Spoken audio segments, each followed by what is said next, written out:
Okay, someone asked in the comments for a video on how to get over heartbreak. And this is the processes that I've used. It's probably going to be quite a bit different than what you're going to find on YouTube and from your friends. And it might be a little bit triggering, so just invite that if it hits you in a way that feels unfair. That might give you an opportunity for a reflection on why you're feeling the pain in the first place. So, how to get over heartbreak.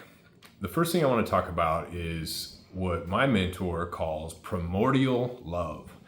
So we as humans don't really experience true love, which is unconditional love, until we get up and out of the third lower centers, the centers of safety, sensation, control, and power.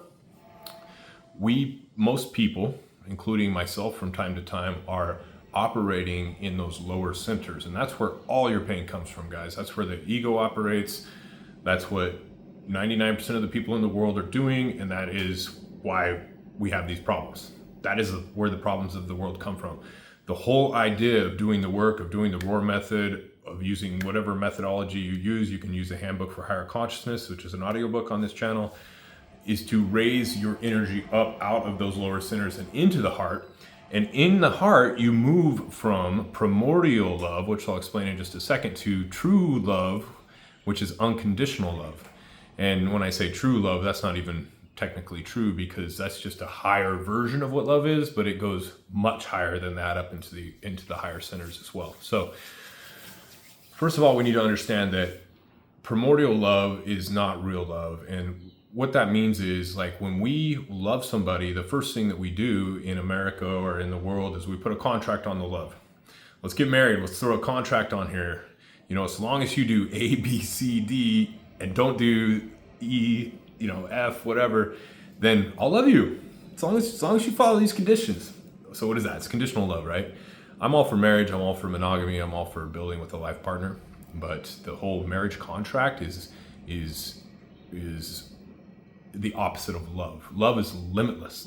Unconditional love is boundless, and then you're contracting it. So that should give you an idea of the difference between real love and primordial love. And also with primordial love, we're always looking, when we're operating from the lower centers, we're always looking for people to fill those voids that we don't have ourselves because of traumas that we are holding on to. So they make me feel safe. They give me the sensations through sex and whatever else. I mean, just snuggling or being close. They make me feel good. They cook me good food. They, sometimes they'll fulfill the third center as well. They'll give me power. Like, they make me feel powerful. They look good on my Instagram. It gives me status. Like, there's all these things that they're feeling that you will eventually feel yourself when you do the work. And then you'll learn that love is not something you need to seek externally. It's something that rises up within you, and that you emulsify or you put out to the world, and then everybody else is drawn into that. And so that's when you can experience really amazing love. But most people aren't there yet. So how do you overcome the heartbreak? The first thing we got to talk about is not to become a victim.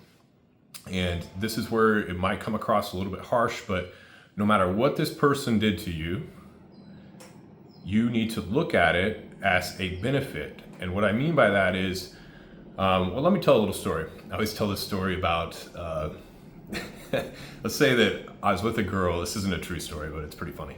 So say I was with a girl for 5 years, right? And we were in love. We lived together and we were getting along really well. And the whole time, though, I knew she loved cowboys. Like, I think her dad was a cowboy, and I'm totally making this up, but I've told this story before, so it's pretty funny. It illustrates the point. So her dad is a cowboy, and I could be a cowboy. I got some cowboy boots. I can ride a horse. I got a hat. I mean, I do feel kind of weird when I put that shit on, but I can be a cowboy if I have to, right? But I'm not a cowboy. So she loves cowboys, and she wants me to take her swing dancing, and I just get annoyed because she always ends up dancing with the hottest guy that's like able to spin her and flip her over his head and do all this shit. I'm just like, what the hell? So anyway, so she loves cowboys, right? And then finally, maybe we go out swing dancing, and she meets this guy, and he's like, even I'm looking at him like, damn, this guy's cool. What the hell? Like, I'm a little nervous. And she ends up falling in love with him. Now, if I'm in primordial love, I would come at it as a victim, and I would say, you lied to me. You told me that I could trust you. You betrayed me, you broke my heart, you're all the bad words you want to put in there because, or you could come at it from unconditional love. And let me ask you a question. If you really, really love someone and you know that they love cowboys and you know that this guy probably, like, for whatever reason, if you're man enough to admit it, he probably can provide her a better life because he's got a bunch of horses, he likes to swing dance, they like exactly the same things, like this is her dream. Would you want her to be happy, or are you going to be like, you're a B because you didn't do what you told me you would do? Unconditional love would be, baby, go. I see it. It's going to break my heart. I'm going to be sad, but go, because I want you to be happy. And this is like the analogy of leaving the bird cage open. No contract. The bird can fly away anytime it wants. So the bird cage door is open. And the funny thing is, this is like some other things we talk about on this channel. The more you don't resist them leaving, you're just like, do what you need to do, follow your heart, the more they actually want to be with you. So what would probably happen in that scenario is she would go be with the cowboy for 6 months, and then she'd probably find out that he's got some traits that aren't in the higher centers or that are in the lower centers, and then she doesn't really like it, and she'll probably come back. When you set people free, if they come back to you, I don't know the saying, but it's true, right? So unconditional love is you want the best for that person. Now, let's talk more about victim mentality. So let's say the person was verbally abusive. Hopefully he wasn't physically abusive, but even if he is or was, instead of becoming a victim, it's so easy to join a victim group or get with, how many women get together and bash men and say they're victims and talk about narcissism and all these different things. And they can justify it. They can go online. They can be like, yep, he's got all these traits. He's that, I'm a victim. I was a victim of a narcissist. Well, guess what? You can't have a narcissist without an enabler. Okay? So the whole idea of being a victim of anything, we're talking about relationships right now, is the fastest way for you to lower your consciousness. It is the opposite of the work we do on this channel. So you have to take responsibility for whatever showed up into your life, whether you were giving that vibration to be victimized or whatever. But what you want to say in this relationship is, let's say he was verbally abusive and he didn't turn out to be a good person, whatever, that's fine. It doesn't mean you stay there, but you become grateful for the 6 months, 5 years, whatever that you had. And you say, man, I learned a lot. We got to travel. We got to do some cool stuff. I got a beautiful kid with him. And not only did I learn a lot of cool things, but I also learned what I didn't like. So he showed me the proper resistance for me to grow in my life, that I'm actually grateful that he showed me that, because now I know that I don't like that. And now when I go into future relationships, I know what I want. So thank you. So that's how you want to approach it. No matter what they did to you, you want to be grateful for all of it, instead of being like, nobody treats me like that. I didn't get respect. He owes me. He betrayed me. He hurt me. He lied to me. Those are all victim mentality. Even though you can justify them, and there's about 1,000 groups out there that will say, you're right, girl. You're right. Let's go hate men together, and we know what happens, okay? So that's a big one. Now, even in the case that I was saying of unconditional love and the woman leaves, and I was with her for 5 years, I'm still gonna have heartbreak. So one of the things that I actually did, this is a true story. I was with oh dude, she loved cowboys too. I just realized that.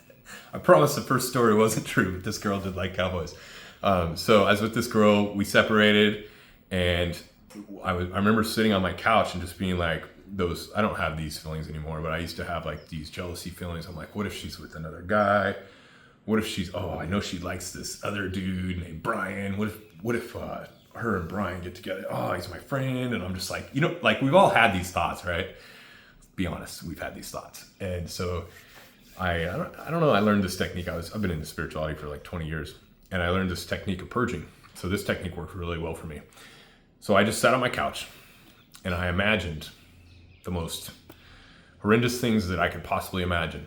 Her being intimate with whatever, whoever, however many times, whatever, like everything. I'm not going to go into it, obviously, but I thought of like the worst things, and I'm just like, I was like crying, and I'm like, and I just let it out. And I did this for like 30, 40 minutes, and I just thought of like the worst possible thing. Not like of ways she could get hurt, not that at all, like ways that it like made me feel bad. Like if I felt like seeing her with another man made me feel bad, I'm like, okay, now let's see her with another man and I'm there too and everyone's laughing at me. Just like this whole, like just as much as I can pour on that emotion. And this is part of kind of what the roar method does too. But so I would just turn that up as high as I could turn it up, and I was just like, ah. And I did it for like, I don't know, it felt like 30 minutes. It was probably more like 15 minutes.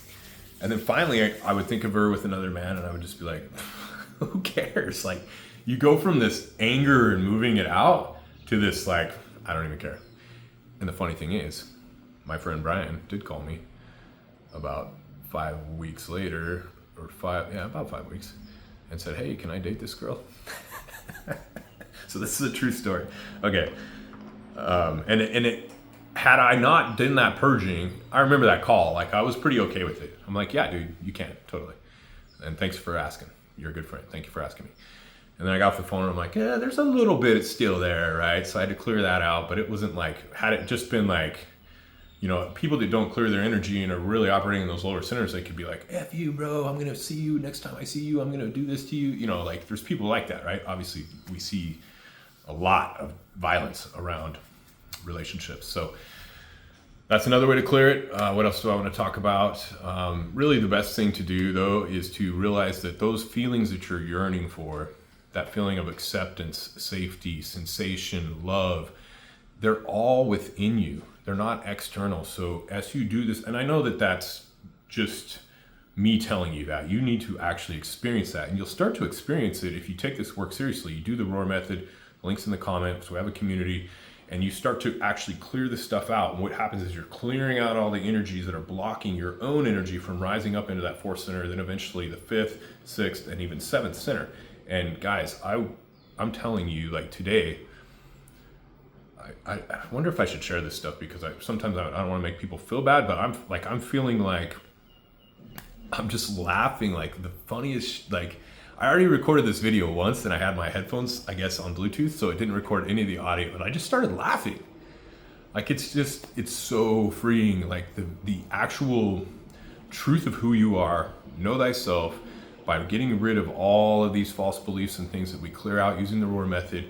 Like you have no idea the actual emotions and feelings of beauty that come with when you start to exit out of that third chakra and move up into the fourth energy center. And this stuff is real, man. I mean, I know when you first hear it, you're like, whatever, but that's to your own detriment. The quicker you do this work, the less you're going to suffer when someone leaves you, the less you're going to suffer when whatever happens, right? It's not going to be about you anymore. And it's going to be the best thing ever. You're going to discover the false self. You're going to start to eradicate it. It's going to have some dark night of the soul that comes with it because you are actually dying before you die, right? And that's the most beautiful thing that can happen because the part of you that you think is who you are is not. And yeah, it's hard. It's hard because people that haven't started the work or had the benefit of the work, then they have trouble seeing this, and I understand that. So I guess you just got to trust me and do the work because it is just the most beautiful thing, the most beautiful feeling. Like I find myself, I remember when I used to go watch Michael Singer. I'll share one more story, then I'll stop.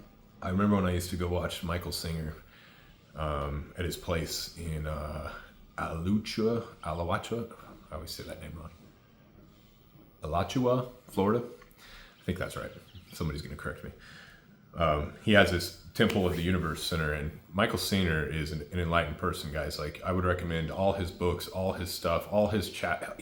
He has hour-long lectures, and they're on YouTube. So just search that if you're ever feeling down or something and listen to him before bed. Amazing. And I went to one of those lectures. I've been there several times. And I know the guy's like, he's blowing out the top. Like he's just like goofy and light. And what happens is when these people, like they activate their heart center and then they activate the higher centers, like they sound like he'll just be like, ee! He'll be acting like a little girl and he'll just be laughing and saying the goofiest shit. And it's like funny. But in a way, when you're operating from the lower centers, you're like, dude, what is wrong with this guy? Because you're so stuck in low energy. So anyway, long story short, I catch myself like being giddy like a little girl and like just being like so happy and laughing. And I'm just like, where is this coming from? And it's just, life can be so beautiful. And I'm just getting tastes of it right now. Like, it is just opening for me. And that's why I'm doing all these videos, because I want you guys to watch me go through this and hopefully have the inspiration to do it yourself. So that's all I got on how to overcome heartbreak. Realize that it's an illusion. It comes from not knowing who you are. So know thyself and be free.